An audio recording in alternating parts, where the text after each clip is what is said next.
China के against में तुम्हें ध्यान होगा, if I am not wrong, first term of Trump the quad को फॉर्म किया गया था।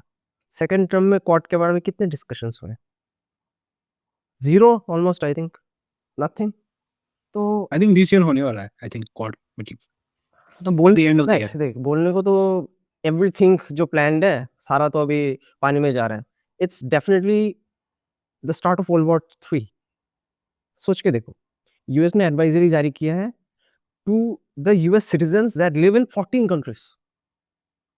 14 countries is not like 1-2 countries ना, कॉन्फ्लिक्ट तो कहीं भी एग्जिस्ट कर सकता है। It's not like that. In 14 countries बोल रहे हो, मतलब समझ पा रहे हो? The whole of Middle East, Jordan ले लो, इधर से तुम इजिप्ट ले लो, मे बी इवन टर्की, ये सब कंट्रीज को बोला गया है। बाकी जो ओमान है, सऊदी, यूएई, ये तो डेफिनेटली है। बाकी उसके अलावा भी जो रीजन में जो कंट्रीज है वहां से पुल आउट करने को बोल दिया। Even I think from Pakistan की भी एडवाइजरी आ गई है कि you be cool about which place are you currently in. Issue कहाँ पे हुआ? इस्लामाबाद में हुआ था ना। और बाकी अभी आई थिंक या इस्लामाबाद कराची और आई बाकी थिंक दैट वो खुला हुआ है अभी।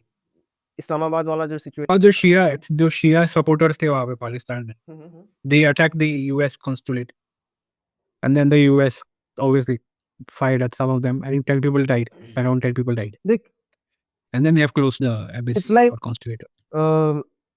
an airport is actually physically located within a country, but it doesn't have the legal status of being a part of country. The legal status is suspended. For example, it's international waters. Do you know this? You also Yeah, embassy का जो वो रहता है, the exactly. foreign embassies जो So situated that is just like foreign land. airport, the embassies also have their own legal status. So anybody if attacks on an embassy, the embassy has the right to self defense or retaliate. यहाँ पे क्या हुआ था, Julian Assange को एक embassy में पनाह दी थी, ध्यान है तेरे को? यूके में उसको निकालने के लिए एम्बेसी पे अटैक करके निकाला था। तो it was a huge topic. एक पर्टिकुलर कंट्री था, I am not quite sure about the name currently, तो उसको वहां पे ऐसे किया गया था।